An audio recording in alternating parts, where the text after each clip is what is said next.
this recording. Incredible. Oh, you won't be able to see this very well, but on the side it says, live fast, die of consumption. Strong motto. That's this amazing. fucking jacket. Oh my god. Yeah. That's definitely It's some so good. Mr. Wickham energy. Yeah. Hey, baby. The red coats are the only ones. Yeah, oh my god, yes. Yeah, Zach's Lydia now. By proxy. Hi, Michael. Hey, I love your outfits. Love the hats. They're amazing. Thanks. Damn it. Can I have a zoom in? How are they made? Just like cardboard. This one was actually very easy to make with like if you buy a book from Amazon, all of the cardboard is there. You just need to like fold it into the shape. And this brim was like an extra bit of like packing material. Yeah. Amazing. They look really genuine and on webcam as well. They don't. No. They don't. They do. They look fucking amazing. They look brilliant. Michael, you're really nice. You look brilliant. Michael is the Jane of the group. Yeah, Jane, like Michael, I was about to just address you as Jane. Yes, Jane, you're too lovely. Oh. Yes. Maybe I feel like Michael is maybe when Jane and Bingley have children. It will be Michael. Jingly. Jingly. Jane. Imagine a kid named Jingly Bingley. Like, they'd have to be fucking rich. It's okay. He's got 4,000 or 5,000 a year, maybe more. My God. There was a thing called Lost in Austin. Happened like maybe 10 years ago, which was an adaptation. Well, not an adaptation. When a person from now gets sucked into the world of Prejudice. Oh, I think I remember this. And she's like, I have 20,000 a year, and everyone's like, what the fuck? Hi, Ian. Hello. Oh, I'll get a glass.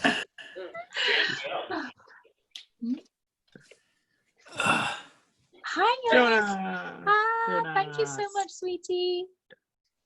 Where is he? Where is he? He's hiding his Your face. name is Kitty. He's hiding his face. Speak to us, Jonas. Oh, hat. Yay. It's so awesome that has a pretty hat. Action. I love your bonnets. These are some very good bonnets. Mm-hmm. Strong bonnet action. Strong bonnet action. Do you want to top hat? Oh my god, Sorry, yes. not the top hat, bonnet hat. Oh, yes, I do. Why is that even a But you question? can have the bowler hat because I've got the jacket.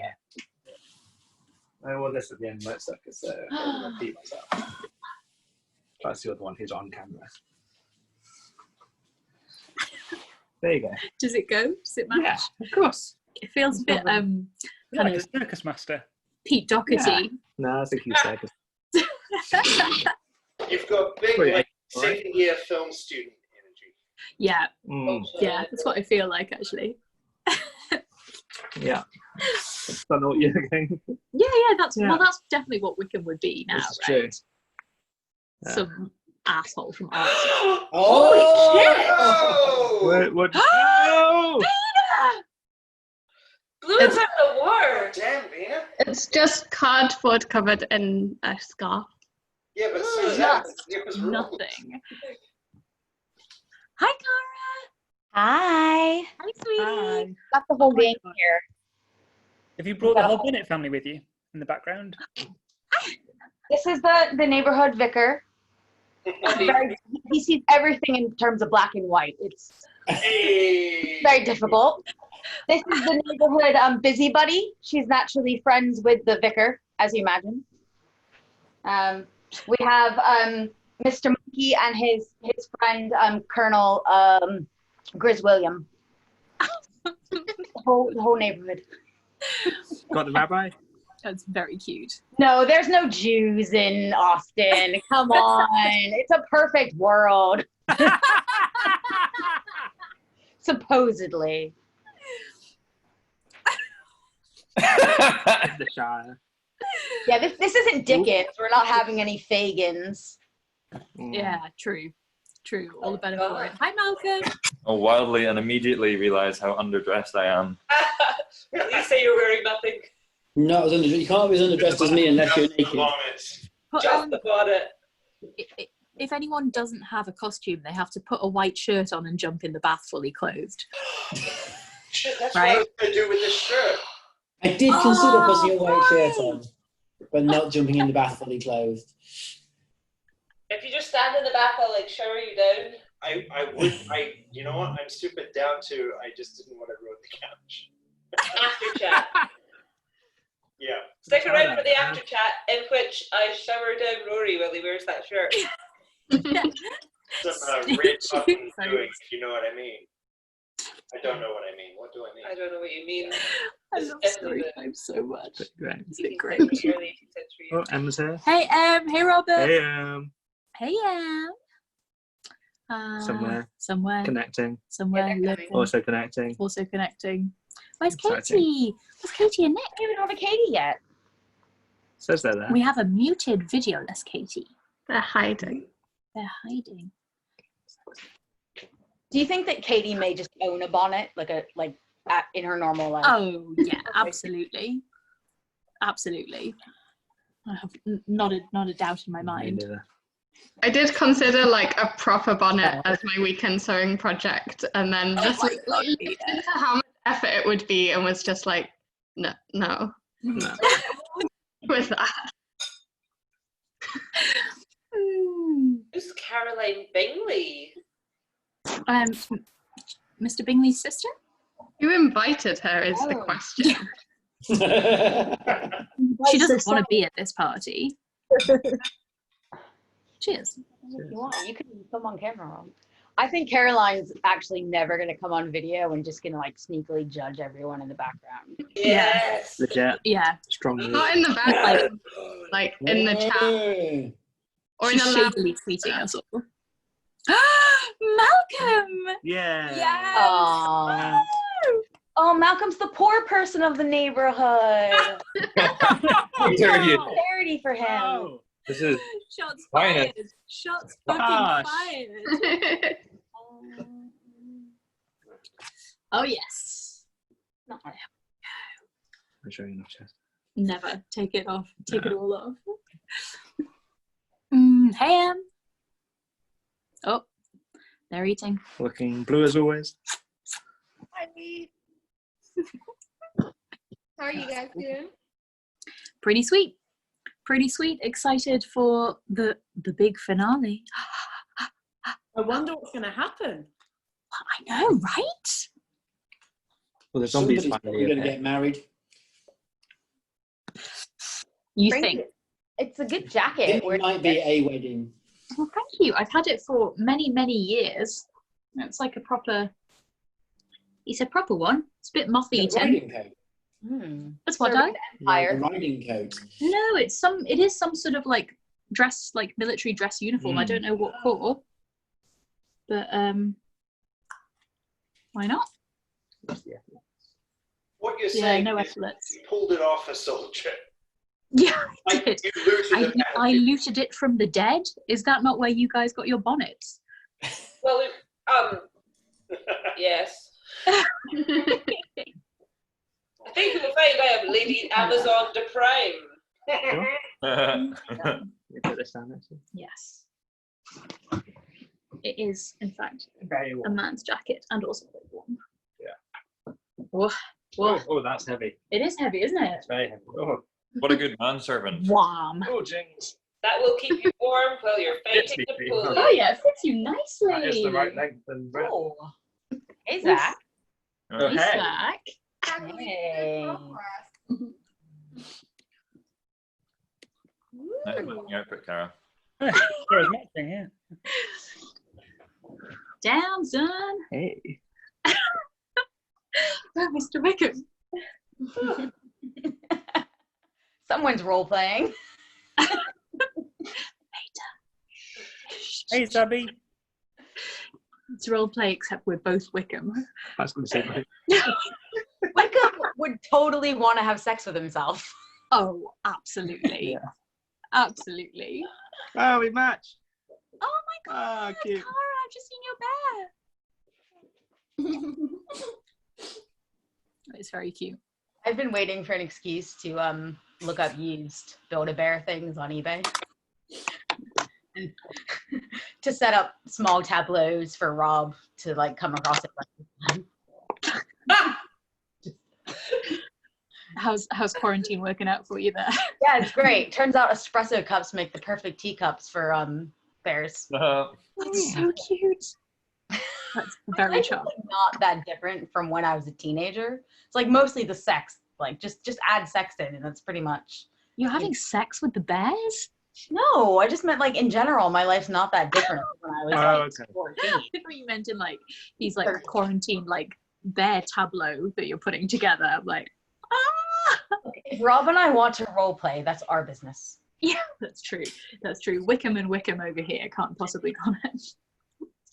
Cara, you just inspired me. I'm going to open a gym specifically for queer dudes, and I'm going to call it Build-A-Bear Workshop. Oh my god. Such a great name.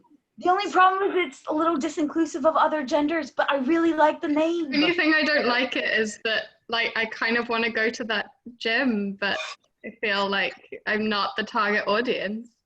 Yeah, fair. All right, we can workshop it. Maybe you can have Build-A-Bear as a class. Yeah. I mean, there is, I do want to make like a workers' cooperative gym and call it Dictatorship of the Swallowtarian, but that's another story. Nice. You just need to like append and friends on to the end of the Build-A-Bear workshop in like a a little kind of like a little ribbon banner in cute writing, because then anyone can come along as long as they are friends of the bears who would like to build themselves, which everyone should be. So, yeah. What time is it? What time is it? It's story time. I've got a Katie though. Yeah. Yeah, where's Katie and Nick? Maybe they're here. Name's there. Yeah. Oh, it's Abby. Hi, Abby. Hi, Abby. Jinkly Katie. pinkly. Kate. Okay. Katie and or Nick. Blink twice. We assume you're here because your name is here, although your faces and voices are not. I think maybe we need to probably start. What time is it? 14 minutes past. I think we probably do need to start story time. Hi, Jen. Jen, you look beautiful. Oh, look at that dress. Hey, we are here. Don't worry. Just start. Oh, okay. No worries. Okay. Very good. Yes. Right. Now. Said that, Malcolm. Now.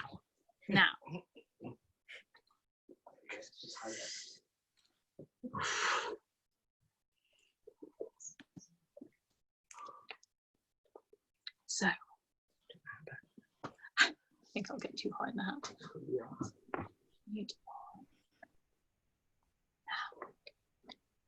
So we've got 4 chapters to get through tonight. They are not terribly long, but maybe some shit's going to happen in them. Who knows? Who can possibly say? But there's only one way to find out. Now, are you sitting comfortably? Then I'll begin.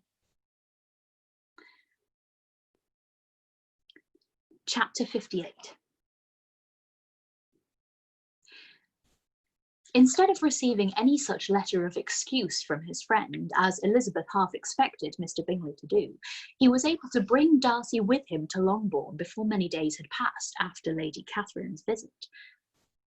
The gentleman arrived early, and before Mrs. Bennet had time to tell him of their having seen his aunt, of which her daughter sat in momentary dread, Bingley, who wanted to be alone with Jane, proposed their all walking out. It was agreed to. Mrs. Bennet was not in the habit of walking. Mary could never spare time, but the remaining 5 set off together. Bingley and Jane, however, soon allowed the others to outstrip them. They lagged behind, while Elizabeth, Kitty, and Darcy were to entertain each other. Very little was said by either. Kitty was too much afraid of him to talk. Elizabeth was secretly forming a desperate resolution, and perhaps he might be doing the same. They walked towards the Lucases because Kitty wished to call upon Maria, and as Elizabeth saw no occasion for making it a general concern, when Kitty left them, she went boldly on with him alone. Now was the moment for her resolution to be executed, and while her courage was high, she immediately said, "Mr. Darcy, I am a very selfish creature, and for the sake of giving relief to my own feelings, care not how much I may be wounding yours.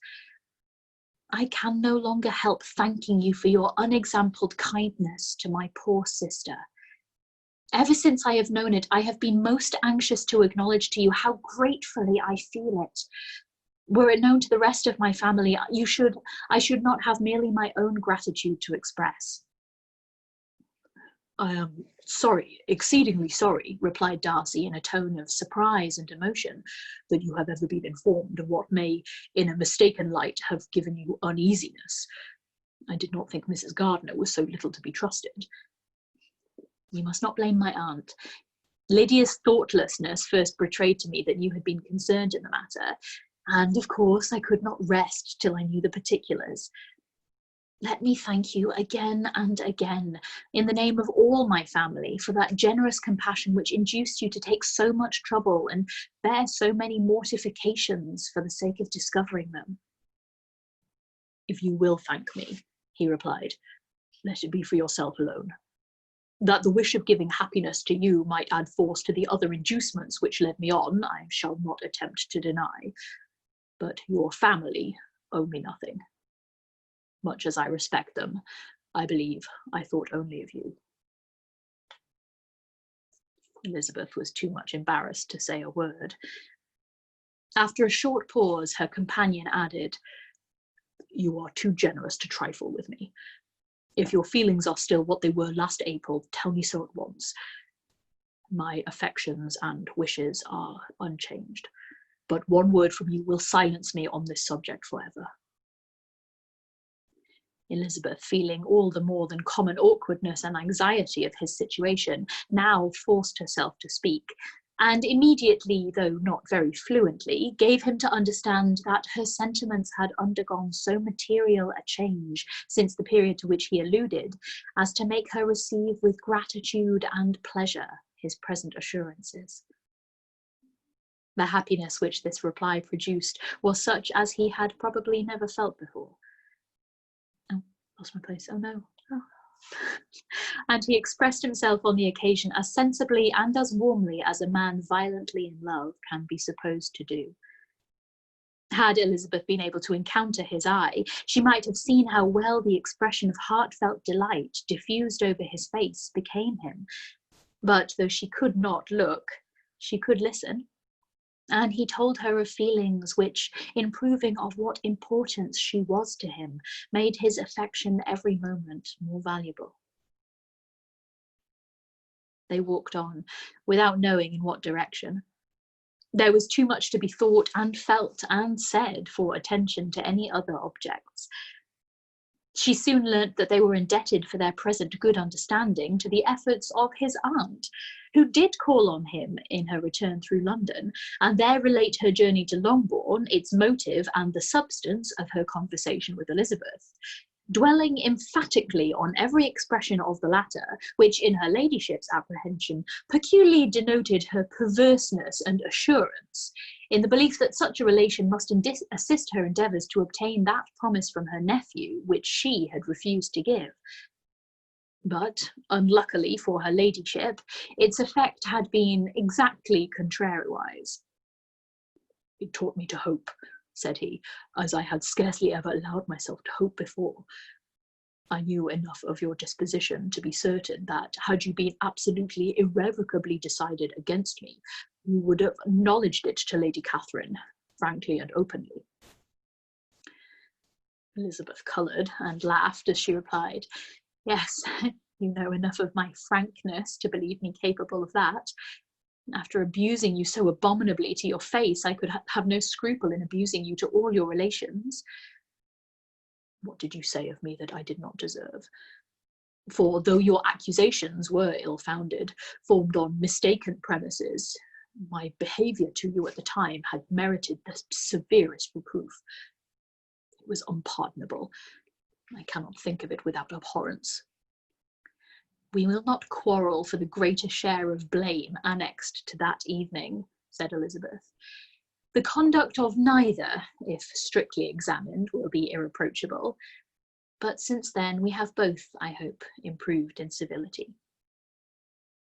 I cannot be so easily reconciled to myself. The recollection of what I then said, of my conduct, my manners, my expressions during the whole of it, is now, and has been many months, inexpressibly painful to me. Your reproof, so well applied, I shall never forget. Had you behaved in a more gentlemanlike manner. Those were your words. You know not, you can scarcely conceive how they have tortured me, though it was some time, I confess, before I was reasonable enough to allow their justice. I was certainly very far from expecting them to make so strong an impression. I had not the smallest idea of their being ever felt in such a way. I can easily believe it. You thought me then devoid of every proper feeling, I am sure you did. The turn of your countenance I shall never forget, as you said that I could not have addressed you in any possible way that would induce you to accept me. Do not repeat what I then said. These recollections will not do at all. I assure you that I have long been most heartily ashamed of it. Darcy mentioned his letter. Did it, said he, did it soon make you think better of me? Did you, on reading it, give any credit to its contents? She explained what its effect on her had been, and how gradually all her former prejudices had been removed. I knew, said he, that what I wrote must give you pain, but it was necessary. I hope you have destroyed the letter. There was one part especially, the opening of it, which I should dread your having the power of reading again. I can remember some expressions which might justly make you hate me. The letter shall certainly be burnt if you believe it essential to the preservation of my regard, but though we have both reason to think my opinions are not entirely unalterable, they are not, I hope, quite so easily changed as that implies. When I wrote that letter, replied Darcy, I believed myself perfectly calm and cool, but I am since convinced that it was written in a dreadful bitterness of spirit. The letter perhaps began in bitterness, but it did not end so. The adieu is charity itself. But think no more of the letter.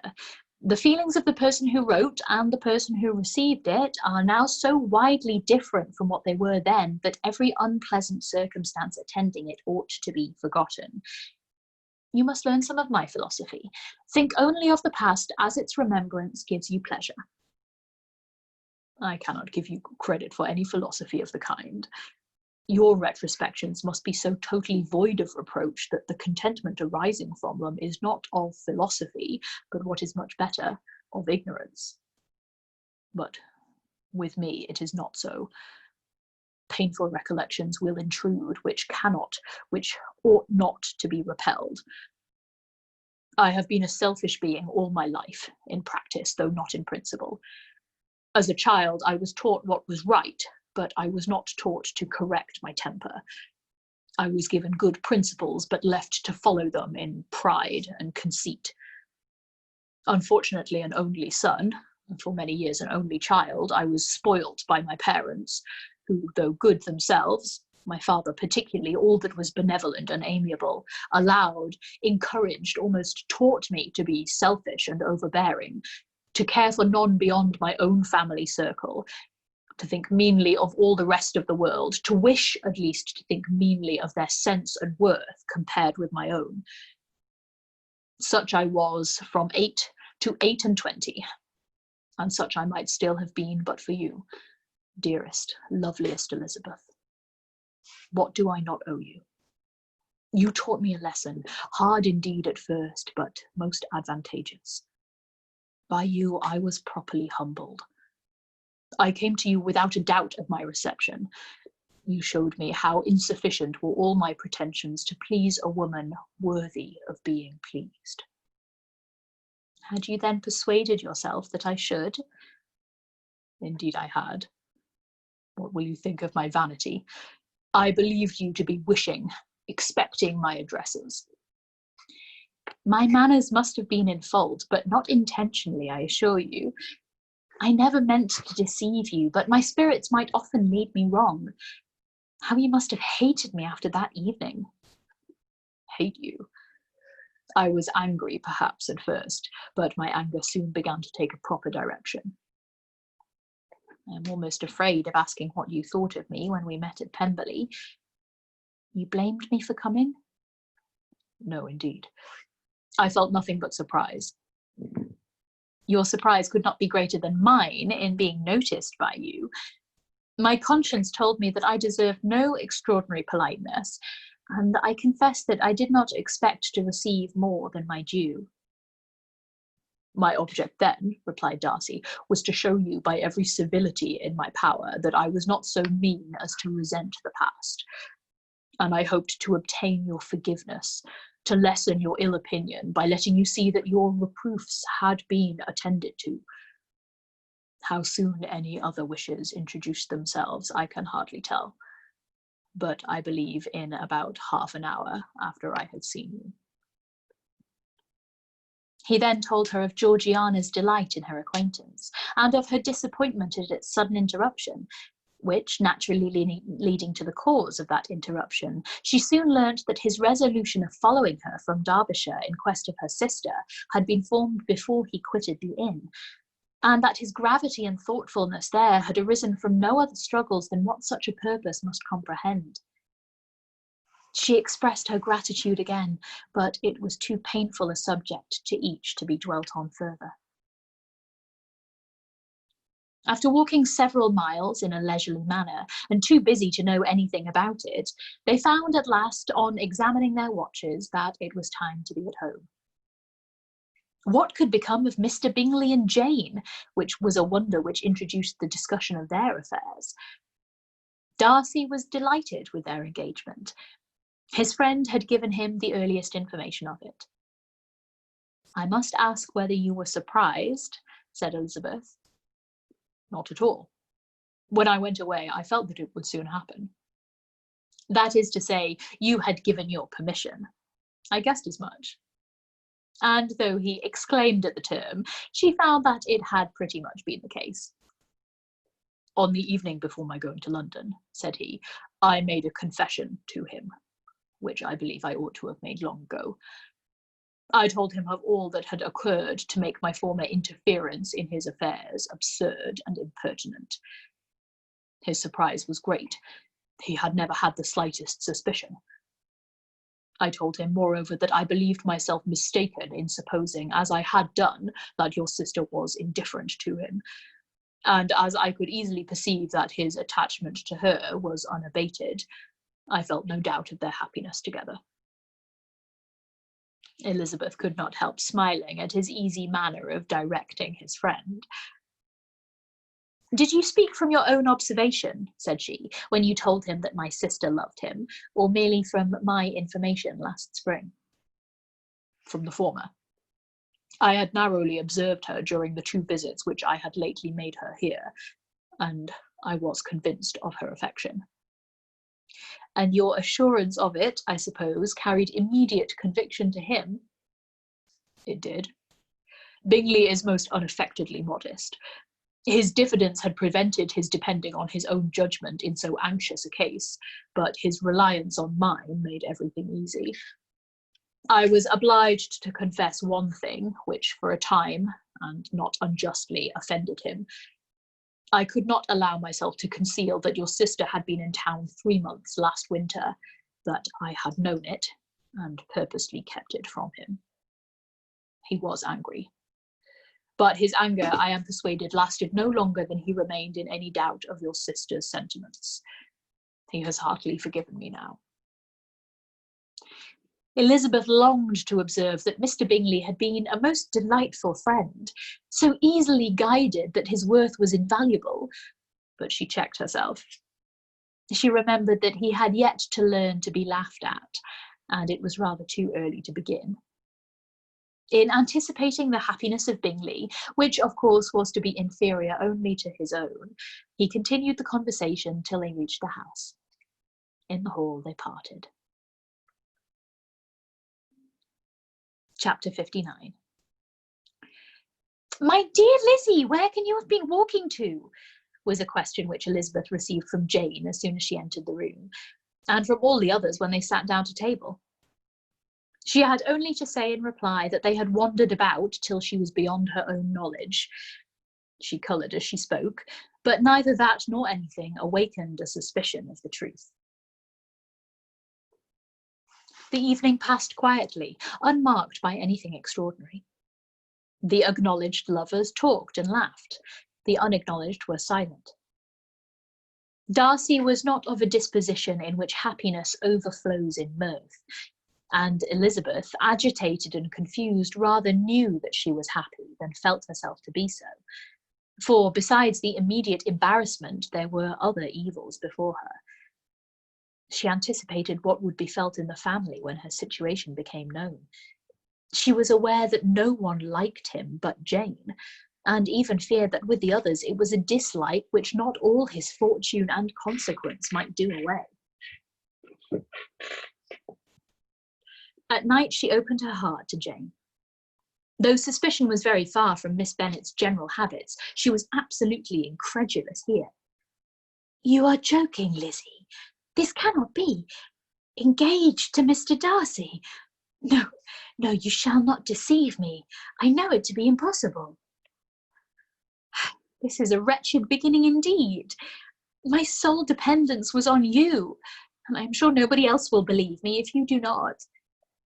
Yet, indeed, I am in earnest. I speak nothing but the truth. He still loves me, and we are engaged." Jane looked at her doubting. "Oh, Lizzie, it cannot be. I know how much you dislike him." "You know nothing of the matter. That is all to be forgot. Perhaps I did not always love him so well as I do now, but in such cases as these a good memory is unpardonable. This is the last time I shall ever remember it myself." Miss Bennet still looked all amazement. Elizabeth again and more seriously assured her of its truth. "Good heaven, can it be really so? Yet now I must believe you," cried Jane. "My dear, dear Lizzie, I do congratulate you, but are you certain? Forgive the question, are you quite certain that you can be happy with him?" "There can be no doubt of that. It is settled between us already that we are to be the happiest couple in the world. But are you pleased, Jane? Should you like to have such a brother?" "Very, very much. Nothing could give either Bingley or myself more delight. But we considered it, we talked of it as impossible. And do you really love him quite well enough? Oh, Lizzie, do anything rather than marry without affection. Are you quite sure that you feel what you ought to do?" "Oh, yes. You will only think that I feel more than I ought to do when I tell you all." "What do you mean?" "Why, I must confess that I love him better than I do Bingley. I am afraid you will be angry. My dearest sister, now be serious. I want to talk very seriously. Let me know everything that I am to know without delay. Will you tell me how long you have loved him?" "It has been coming on so gradually that I hardly know when it began. But I believe I must date it from my first seeing his beautiful grounds at Pemberley." Another entreaty that she would be serious, however, produced the desired effect, and she soon satisfied Jane by her solemn assurances of attachment. When convinced on that article, Miss Bennet had nothing further to wish. "Now I am quite happy," said she, "for you will be as happy as myself. I always had a value for him. Were it for nothing but his love of you, I must always have esteemed him. But now, as Bingley's friend and your husband, there can be only Bingley and yourself more dear to me. But Lizzie, you have been very sly, very reserved with me. How little did you tell me of what passed at Pemberley and Lambton? I owe all that I know of it to another, not to you. Elizabeth told her the motives of her secrecy. She had been unwilling to mention Bingley, and the unsettled state of her own feelings had made her equally avoid the name of his friend. But now she would no longer conceal from her his share in Lydia's marriage. All was acknowledged, and half the night spent in conversation.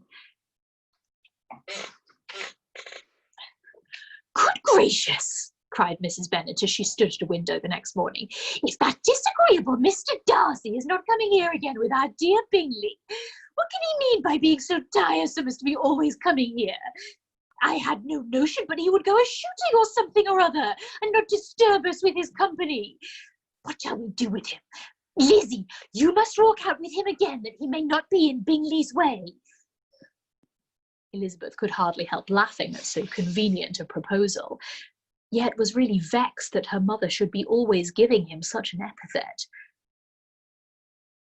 As soon as they entered, Bingley looked at her so expressively and shook hands with such warmth as left no doubt of his good information. And he soon afterwards said aloud, Mr. Bennet, have you no more lanes hereabouts in which Lizzie may lose her way again today? I advise Mr. Darcy and Lizzie and Kitty, said Mrs. Bennet, to walk to Aldermount this morning. It is a nice long walk, and Mr. Darcy has never seen the view. It may do very well for the others, replied Mr. Bingley, but I am sure it will be too much for Kitty. Won't it, Kitty? Kitty owned that she had rather stay at home. Darcy professed a great curiosity to see the view from the mount, and Elizabeth silently consented. As she went upstairs to get ready, Mrs. Bennet followed her, saying, I am quite sorry, Lizzie, that you should be forced to have that disagreeable man all to yourself, but I hope you will not mind it. It is all for Jane's sake, you know, and there is no occasion for talking to him except just now and then, so do not put yourself to inconvenience.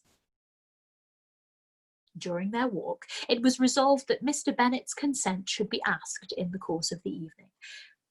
Elizabeth reserved to herself the application for her mother's. She could not determine how her mother would take it, sometimes doubting whether all his wealth and grandeur would be enough to overcome her abhorrence of the man.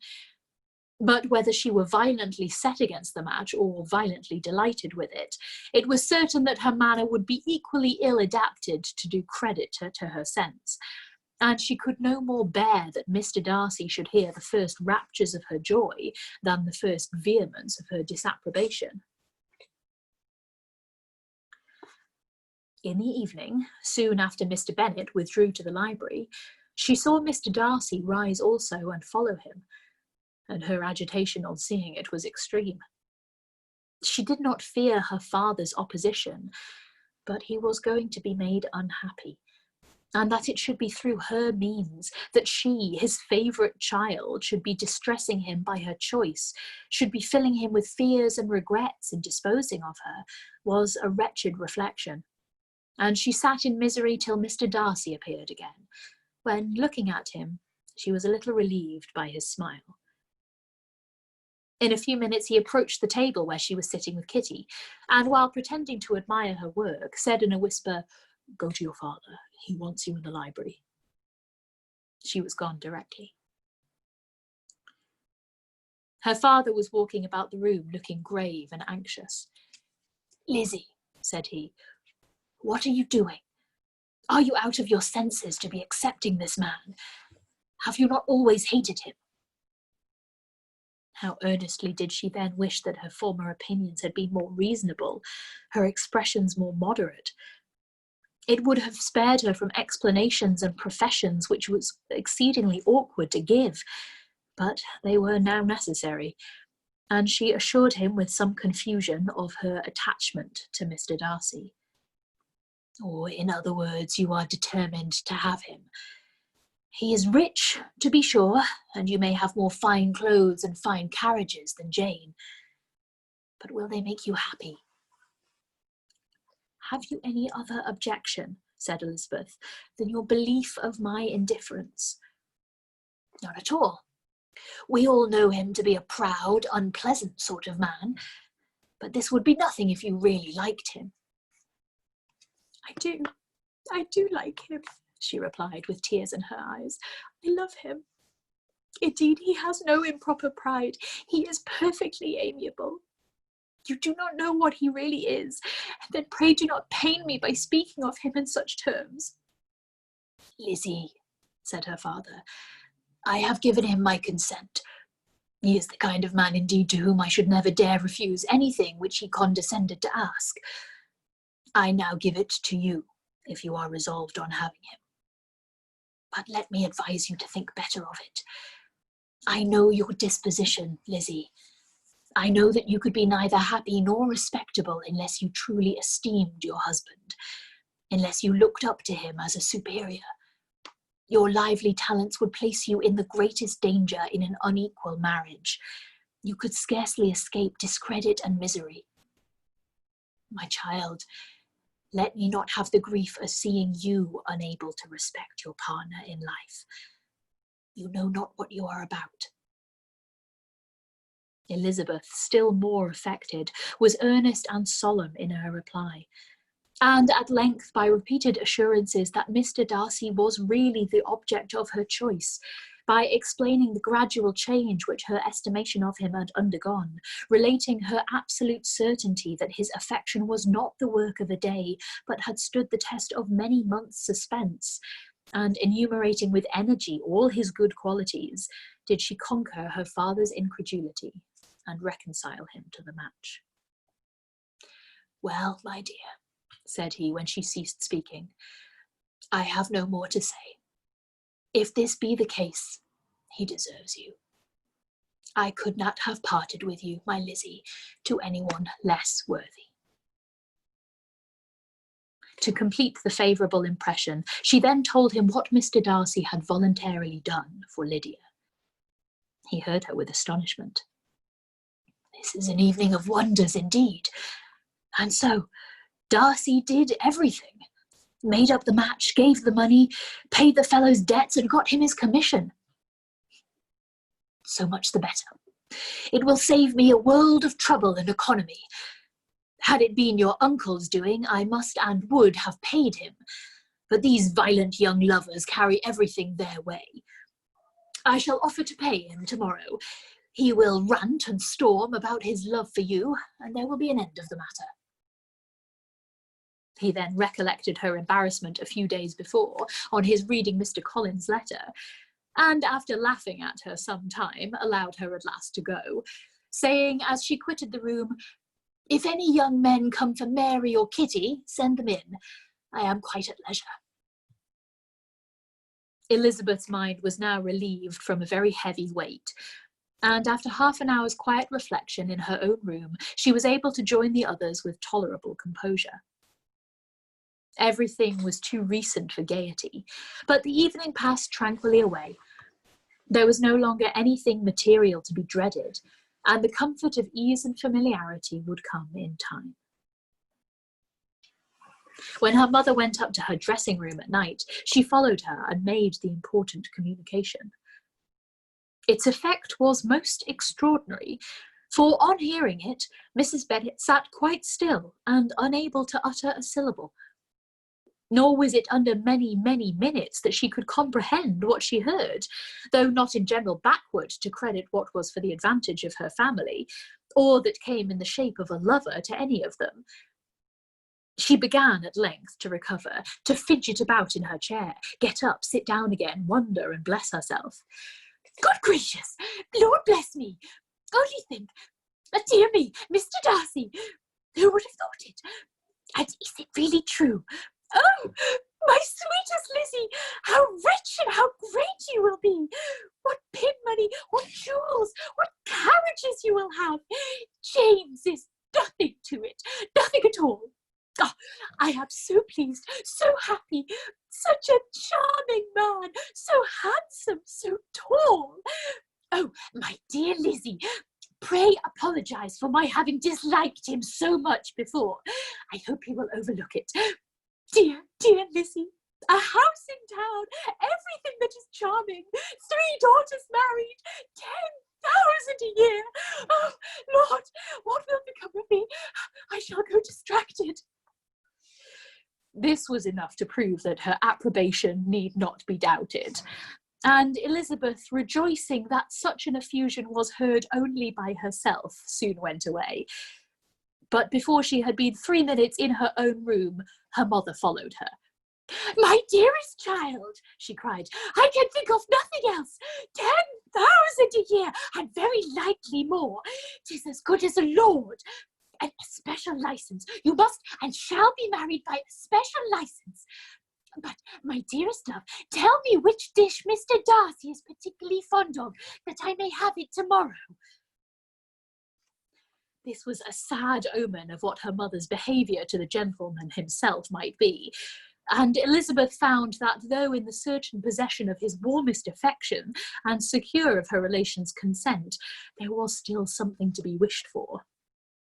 But the morrow passed off much better than she expected, for Mrs. Bennet luckily stood in such awe of her intended son-in-law that she ventured not to speak to him unless it was in her power to offer him any attention or mark her deference for his opinion. Elizabeth had the satisfaction of seeing her father take pains to get acquainted with him, and Mr. Bennet soon assured her that he was rising every hour in his esteem. I admire all my 3 son-in-laws highly, said he. Wickham perhaps is my favourite, but I think I shall like your husband quite as well as James.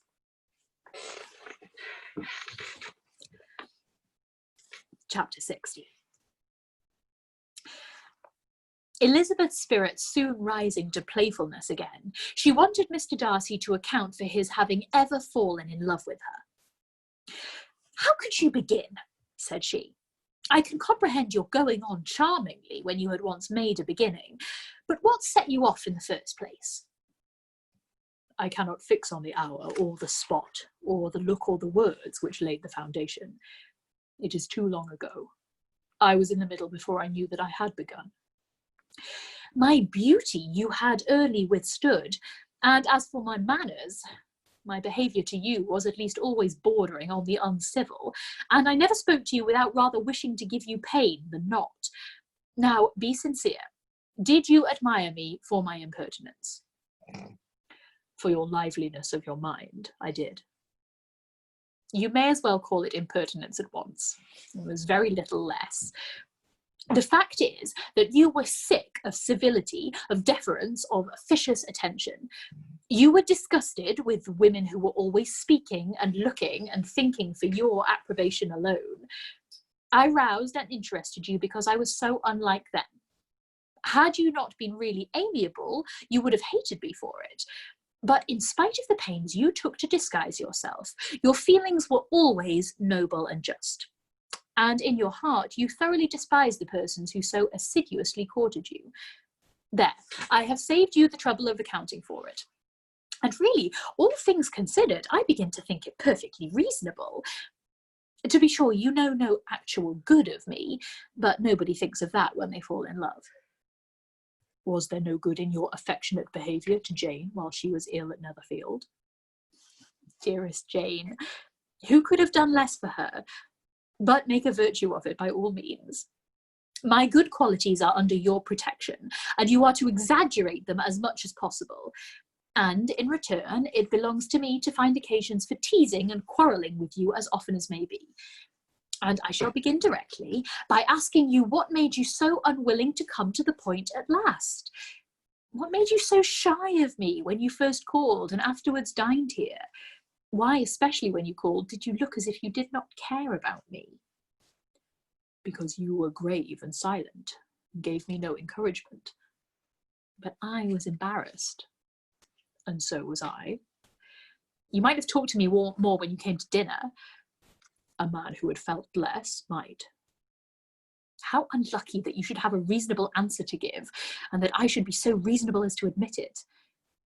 But I wonder how long you would have gone on if you had been left to yourself. I wonder when you would have spoken if I had not asked you. My resolution of thanking you for your kindness to Lydia had certainly great effect. Too much, I am afraid. For what becomes of the moral if our comfort springs from a breach of promise? For I ought not to have mentioned the subject. This will never do. You need not distress yourself. The moral will be perfectly fair. Lady Catherine's unjustifiable endeavours to separate us were the means of removing all my doubts. I am not indebted for my present happiness to your eager desire of expressing your gratitude. I was not in a humour to wait for any opening of yours. My aunt's intelligence had given me hope, and I was determined at once to know everything. Lady Catherine has been of infinite use, which ought to make her happy, for she loves to be of use. But tell me, what did you come down to Netherfield for? Was it merely to ride to Longbourn and be embarrassed, or had you intended any more serious consequence? My real purpose was to see you, and to judge, if I could, whether I might ever hope to make you love me. My avowed one, or what I avowed to myself, was to see whether your sister was still partial to Bingley, and if she were to make the confession to him which I have since made. Shall you ever have courage to announce to Lady Catherine what is to befall her? I am more likely to want time than courage, Elizabeth.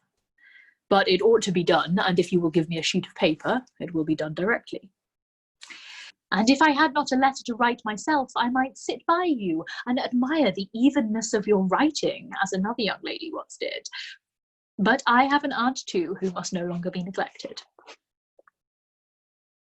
From an unwillingness to confess how much her intimacy with Mr. Darcy had been overrated, Elizabeth had never yet answered Mrs. Gardiner's long letter. But now, having that to communicate which she knew would be most welcome, she was almost ashamed to find that her uncle and aunt had already lost 3 days of happiness, and immediately wrote as follows. I would have thanked you before, my dear aunt, as I ought to have done, for your long, kind, satisfactory detail of particulars. But to say the truth, I was too cross to write. You supposed more than really existed. But now, suppose as much as you choose. Give a loose to your fancy, indulge your imagination in every possible flight which the subject will afford, and unless you believe me actually married, you cannot greatly err. You must write again very soon, and praise him a great deal more than you did in your last. I thank you again and again for not going to the lakes. How could I be so silly as to wish it? Your idea of the ponies is delightful. We will go round the park every day. I am the happiest creature in the world.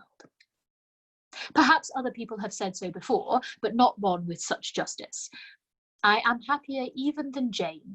She only smiles. I laugh. Mr. Darcy sends you all the love in the world that he can spare from me. You are all to come to Pemberley at Christmas. Yours, etc. Mr. Darcy's letter to Lady Catherine was in a different style, and still different from either was what Mr. Bennet sent to Mr. Collins in reply to his last. Dear Sir, I must trouble you once more for congratulations. Elizabeth will soon be the wife of Mr. Darcy. Console Lady Catherine as well as you can, but if I were you, I would stand by the nephew. He has more to give. Yours sincerely, etc. Miss Bingley's congratulations to her brother on his approaching marriage were all that was affectionate and insincere. She wrote even to Jane on the occasion to express her delight and repeat all her former professions of regard. Jane was not deceived, but she was affected, and though feeling no reliance on her, could not help writing her a much kinder answer than she knew she deserved. The joy which Miss Darcy expressed on receiving similar information was as sincere as her brother's in sending it. 4 sides of paper were insufficient to contain all her delight and all her earnest desire of being loved by her sister. Before any answer could arrive from Mr. Collins, or any congratulations to Elizabeth from his wife, the Longbourn family heard that the Collinses were come themselves to Lucas Lodge. The reason of this sudden removal was soon evident. Lady Catherine had been rendered so exceedingly angry by the contents of her nephew's letter that Charlotte, really rejoicing in the match, was anxious to get away till the storm was blown over. At such a moment, the arrival of her friend was a sincere pleasure to Elizabeth, though in the course of their meeting she must sometimes think the pleasure dearly bought when she saw Mr. Darcy exposed to all the parading and obsequious civility of her husband. He bore it, however, with admirable calmness. He could even listen to Sir William Lucas when he complimented him on carrying away the brightest jewel of the country, and expressed his hopes of their all meeting frequently at St. James's, with very decent composure. If he did shrug his shoulders, it was not till Sir William was out of sight. Mrs. Phillips's vulgarity was another, and perhaps a greater tax on his forbearance. And though Mrs. Phillips, as well as her sister, stood in too much awe of him to speak with the familiarity which Bingley's good humour encouraged, yet whenever she did speak, she must be vulgar. Nor was her respect for him, though it made her more quiet, at all likely to make her more elegant. Elizabeth did all she could to shield him from the frequent notice of either, and was ever anxious to keep him to herself, and to those of her family with whom he might converse without mortification. And though the uncomfortable feelings arising from all this took the season of courtship much of its pleasure, it added to the hope of the future, and she looked forward with delight to the time when they should be removed from society so little pleasing to either, to all the comfort and elegance of their family party at Pemberley. One more chapter.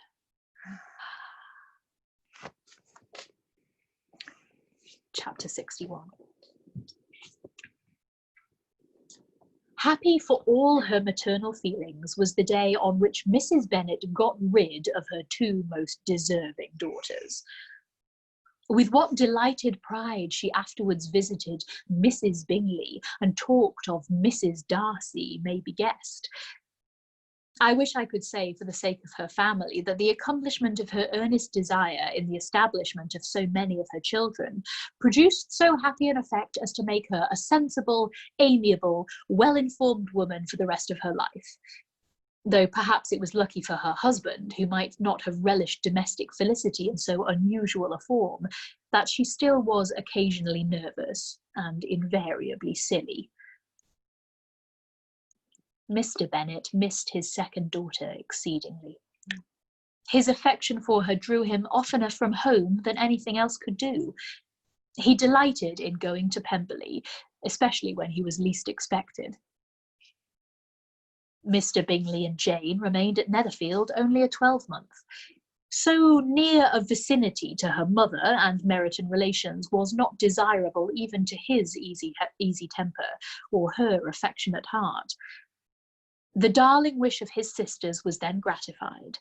He bought an estate in a neighbouring county to Derbyshire, and Jane and Elizabeth, in addition to every other source of happiness, were within 30 miles of each other.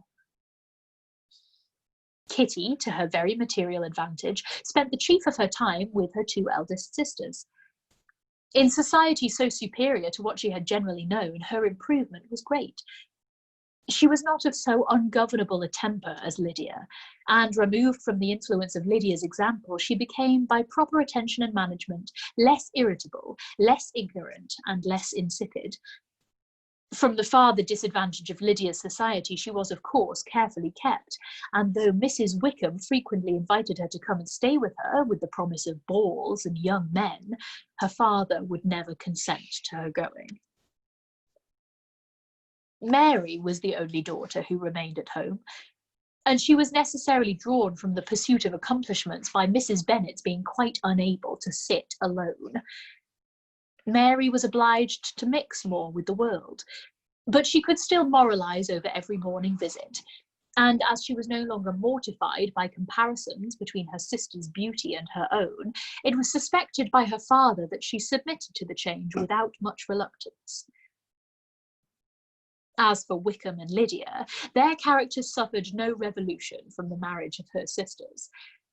He bore with philosophy the conviction that Elizabeth must now become acquainted with whatever if his ingratitude and falsehood had been before unknown to her, and, in spite of everything, was not wholly without hope that Darcy might yet be prevailed on to make his fortune. The congratulatory letter which Elizabeth received from Lydia on her marriage explained to her that by his wife at least, if not by himself, such a hope was cherished. The letter was to this effect: "My dear Lizzie, I wish you joy. If you love Mr. Darcy half as well as I do my dear Wickham, you must be very happy. It is a great comfort to have you so rich, and when you have nothing else to do, I hope you will think of us. I am sure Wickham would like a place at court very much, and I do not think we shall have quite enough money to live upon without some help. Any place would do, of about 300 or 400 a year, but however, do not speak to Mr. Darcy about it if you had rather not. Yours, etc." As it happened that Miss Elizabeth had much rather not, she endeavoured in her answer to put an end to every entreaty and expectation of the kind. Such relief, however, as it was in her power to afford, by the practice of what might be called economy in her own private expenses, she frequently sent them. It had always been evident to her that such an income as theirs, under the direction of two persons so extravagant in their wants and heedless of the future, must be very insufficient to their support. And whenever they changed their quarters, either Jane or herself were sure of being applied to for some little assistance towards discharging their bills. Their manner of living, even when the restoration of peace dismissed them to a home, was unsettled in the extreme. They were always moving from place to place in quest of a cheap situation, and always spending more than they ought. His affection for her soon sunk into indifference. Hers lasted a little longer, and in spite of her youth and her manners, she retained all the claims to reputation which her marriage had given her. Though Darcy could never receive him at Pemberley, yet for Elizabeth's sake he assisted him farther in his profession. Lydia was occasionally a visitor there when her husband was gone to enjoy himself in London or Bath, and with the Bingleys they both of them frequently stayed so long that even Bingley's good humour was overcome, and he proceeded so far as to talk of giving them a hint to be gone. Miss Bingley was very deeply mortified by Darcy's marriage, but as she thought it advisable to retain the right of visiting at Pemberley, she dropped all her resentment, was fonder than ever of Georgiana, almost as attentive to Darcy as heretofore, and paid off every arrear of civility to Elizabeth. Pemberley was now Georgiana's home, and the attachment of the sisters was exactly what Darcy had hoped to see. They were able to love each other even as well as they intended. Georgiana had the highest opinion in the world of Elizabeth, though at first she often listened with an astonishment bordering on alarm at her lively, sportive manner of talking to her brother. He, who had always inspired in herself a respect which almost overcame her affection, she now saw the object of open pleasantry. Her mind received knowledge which had never before fallen in her way. By Elizabeth's instructions, she began to comprehend that a woman may take liberties with her husband, which a brother will not always allow in a sister more than 10 years younger than himself. Lady Catherine was extremely indignant on the marriage of her nephew, and as she gave way to all the genuine frankness of her character in her reply to the letter which announced its arrangement, she sent him language so very abusive, especially of Elizabeth, that for some time all intercourse was at an end. But at length, by Elizabeth's persuasion, he was prevailed on to overlook the offence and seek a reconciliation. And after a little farther resistance on the part of his aunt, her resentment gave way either to her affection for him or her curiosity to see how his wife conducted herself, and she condescended to wait on them at Pemberley, in spite of that pollution which its woods had received, not merely from the presence of such a mistress, but the visits of her aunt and uncle from the city. With the Gardiners they were always on the most intimate terms. Darcy, as well as Elizabeth, really loved them, and they were both ever sensible of the warmest gratitude towards the persons who, by bringing her into Derbyshire, had been the means of uniting them. The end.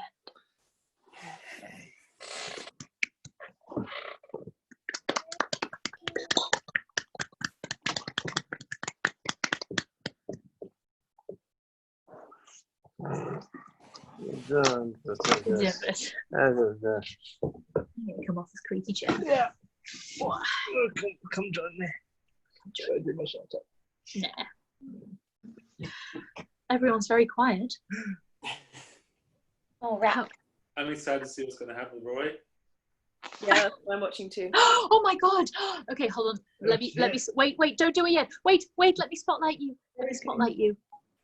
Oh my god, this is actually happening. Wait, don't start yet. Okay, how do I long press them? Wait, can you spotlight yourself?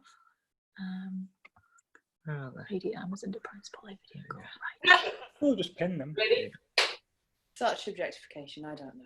This is going to be the highlight of my evening. Yeah, I have no idea what's happening, but yes. Oh my god!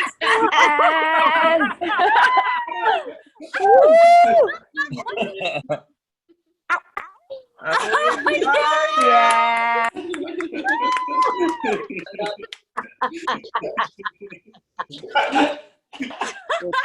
Oh, please. Damn, son!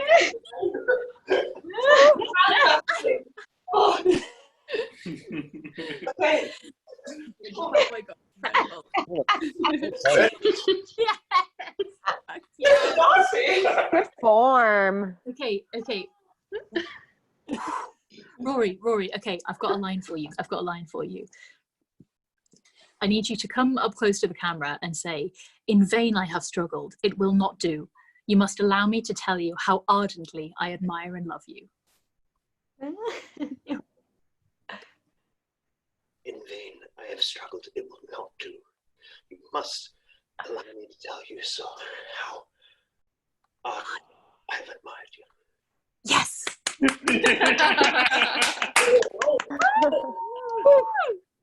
That's it.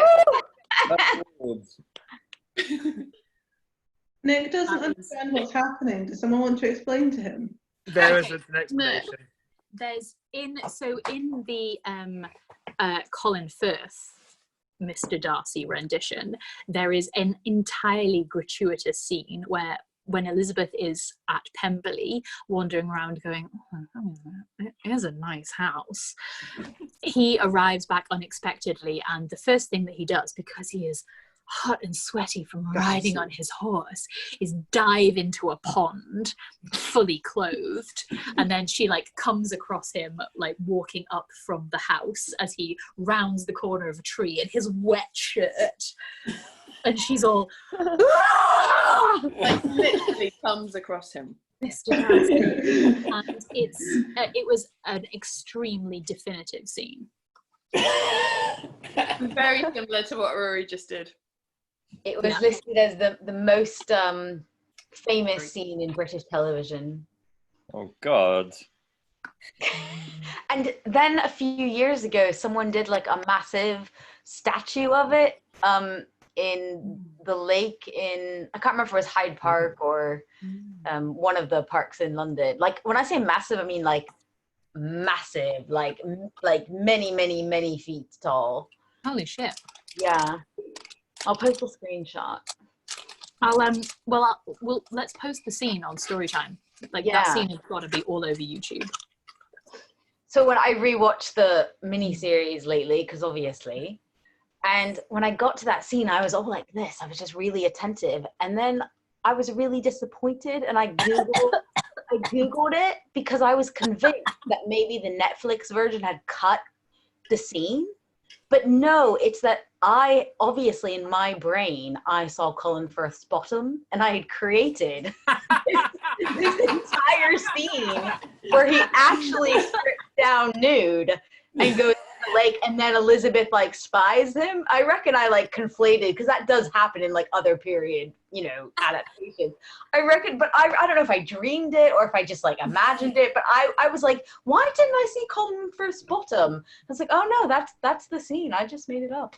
I had the exact same situation, actually. Well, not the exact same. Like, I must have seen it when it came out and my mum was watching it, probably about 5 years old, and like, it was definitely formative. But I thought his shirt was more see-through than that when it was wet. Yeah. That's what I thought. Yeah. It's disappointingly not see-through. Rory's was much more satisfyingly see-through. Good job, Rory. Good job, Rory. Good job, Kitty. Rory. Good I'm going job. to put some pajamas on. Rory's taking one for the team, because that was meant to be the consequence if you didn't have a bonnet. And Rory had both a bonnet and did the wet shirt thing. Rory, you're too good for this wicked world. Yeah, he lives to serve. Wait, I have a letter for us all, but I'm gonna put my bonnet back on before I read it. Okay. Should we put our bonnets back on? Yes, everybody put your bonnets back Does on. it cover 4 sides? Yeah. I'm so glad that was recorded. That's adorable. On it. This is for everyone at Storytime. Each of you has a handsome countenance that fills my heart with pleasure. Your voices are music, the likes of which even Lady Catherine could find but a handful of ways to improve, and it is my dearest wish that this letter finds you well. The Regiment of Time is renowned throughout the land for bringing excited intercourse, bewitching dances, and flushed cheeks wherever it goes. Long may it continue. I give Pride and Prejudice and your balmy, bizarre, and beautiful bonnets 5 stars. Yours truly, Gordon McCormick. That was gorgeous. Gordon. From Gordon. He fell behind on like Storytime, and then it's really hard to catch up. So he wrote you a letter. That's really sweet, Bina. I mean, thank Gordon for it. It's super nice. He sent it to me earlier. Oh, thank you, Gordon. Thank you, Gordon. Gordon, we love you. We love you. That was a wonderful letter. Thank you so much. I really like the blank story from Storytime. Like, why do they blank out place names? They don't do it for Longbourn or Pemberley or. I think because they're made up places. Nope.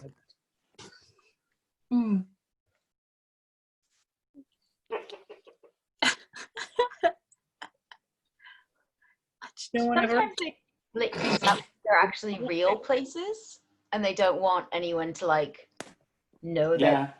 What Frankie meant was that Kimberley and so on are made up places, so they don't link them out because they're not real. Yeah, I think it's just that they blank out. They mentioned a few real places, but not many. Yeah. Like, Surely they someone mentioned would know what Barnet. they actually were, though. They could put them back in. Mike, as a Pride and Prejudice newbie, I think you who have we still got along who hadn't read Pride and Prejudice? Mike, Ian, you. Yeah, how are all of the P&P newbies doing? Jonas? I'm so happy she saw his big house, otherwise it might not have even happened. That might be the most cynical thing I've ever heard you say, Mike. I'm proud of you. It's true. He does have such a big house. Yeah. You think that's cynical? I think the other reason she married him is just to piss Catherine de Bourgh off, because she wasn't bothered at all about marriage until Catherine de Bourgh told her not to marry him. People have got But married. you would though, wouldn't you? Yeah. True. I would. Pissing her family Piss that members woman off. As a side note, it's quite sad, but also really funny how Mr. Bennett was basically saying my wife is an idiot. Yeah. Yes. Yeah. I like that. Like, I think that's a really, I find that bit quite touching. that, you know, that he's like, essentially is like, I have like married the wrong person and been unhappy because of it my whole life, and I don't want the same for you because I love you. Like, I just think that's really, like touching and poignant and quite a kind of a nice little character detail. He's certainly an interesting character. Yeah, like he doesn't come across to me as resentful.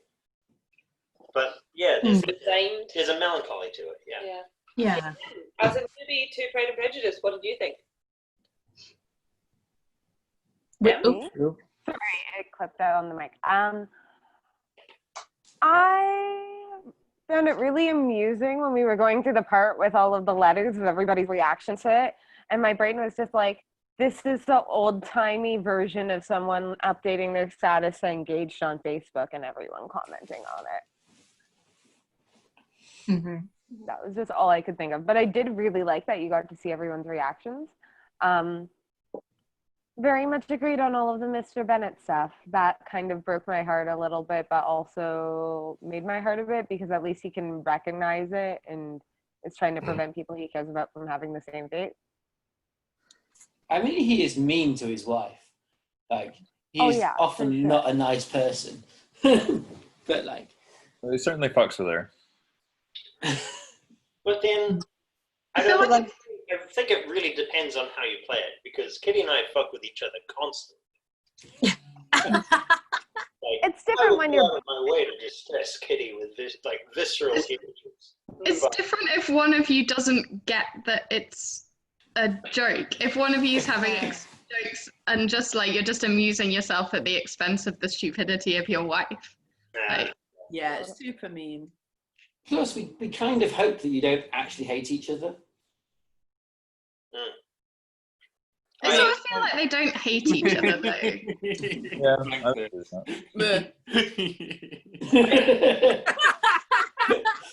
I have canon that Mrs. Bennet's silliness translates to like her just leaving shit in his desk drawers for him to find, like just like I don't know, like Yorkshire puddings, rotting fish, just hiding them in his bookshelf and stuff for him to find, just to fuck with him.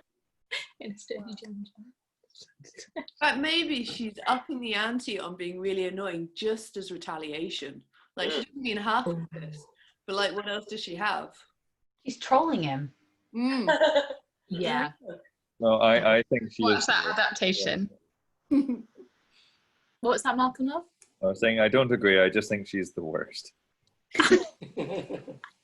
Terrible. No redemption arc for Mrs. Bennet here. She's no Mr. Collins. She's no Lady Catherine de Blanc. Yeah. They are. However awful she's at heart is what she wants is the best for her, the best as she sees it for her daughters. Yeah, she is unconditionally supportive to a comical degree. Is she? She's not supportive of. Like a really narrow slice. She is very personally, selfishly supportive. Yeah, she's not supportive of Elizabeth's choice of like not marrying Mr. Collins. That's fair. Yeah. Yeah, she definitely wants what is best for her children, but she doesn't really like she knows what's best for her children and is only supportive of what she sees as best for them rather than like what they might think on the subject. What do people think of Mr. Bennet saying you can't be happy if you don't look up to your husband as superior to you? Yeah, superior. Oh, yeah. Fuck that. Was pretty. I think I pulled a fairly like visible eye roll face at that. Yeah. But then, like, if he thinks it's important that Mr. Darcy thinks he's superior, like, I think it's okay to think that your partner's a better person than you are.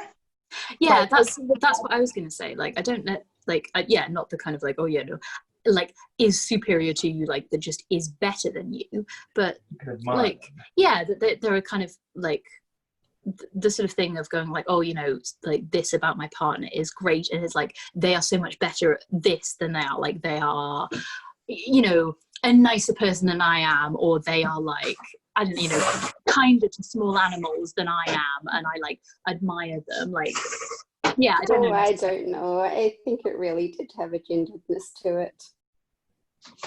Yeah, I think like it definitely could have that like change for like future adaptations. Like that would be a useful and good way of portraying that, but that's not what it was.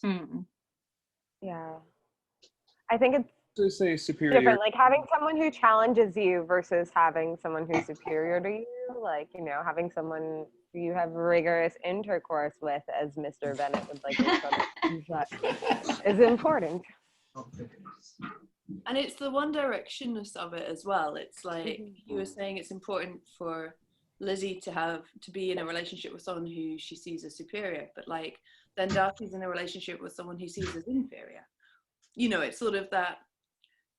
He didn't get across the idea of admiration going both ways.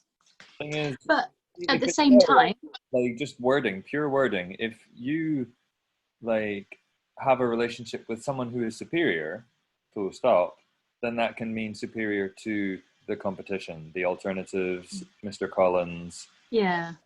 If I may quote the line in context again, because I definitely agree that there are elements which make me go but so the pair of lines is I know that you could be neither happy nor respectable unless you truly esteemed your husband, unless you looked up to him as a superior.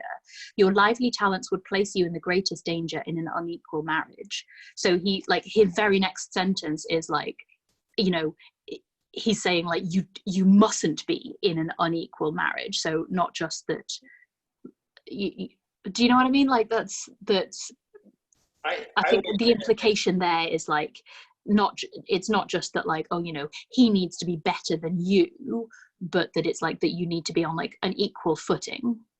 I was still reacting to the first line and I didn't even hear the second line when you read it the first time. Okay. Yeah, I mean, it's not a great line, but I do think that in the context of the second line that it sounds that it's, I think I read it definitely more as like a superior, not a superior to you, like better than you, but a superior, you know, a superior being, like a, you know, somebody that you esteem in the kind of top echelons of the people that there are. A really fucking great. Like someone who challenges you to grow. Yeah. Mr. Collins driving you fucking nuts because you're stagnating, and like it's the same thing every day. You can look up to. Yeah. Although Charlotte's up the duff now.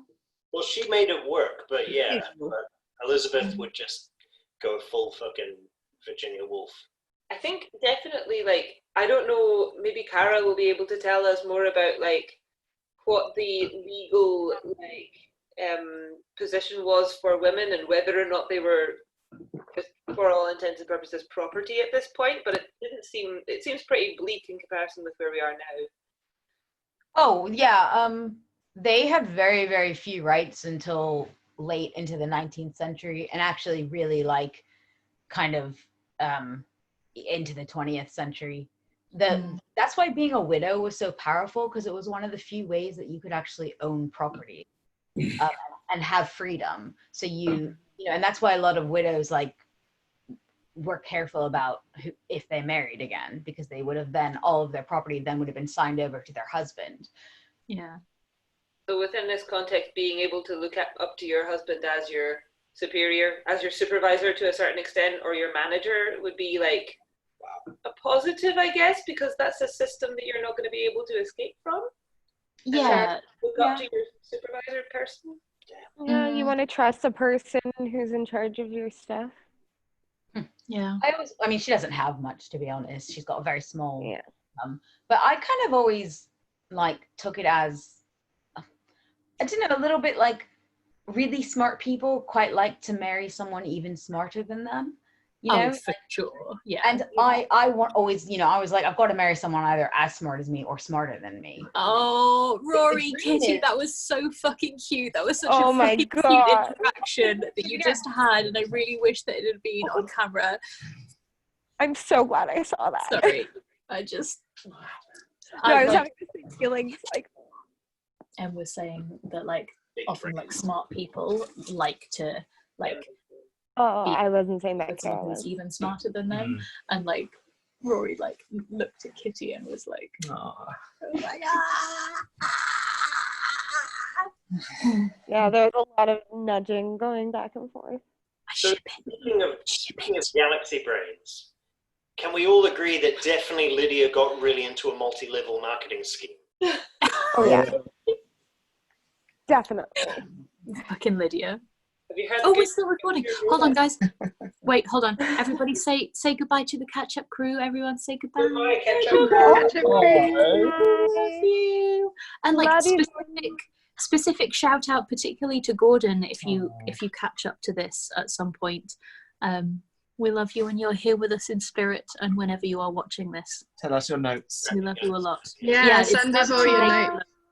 Never too late for notes. Love you all. Goodbye. Goodbye.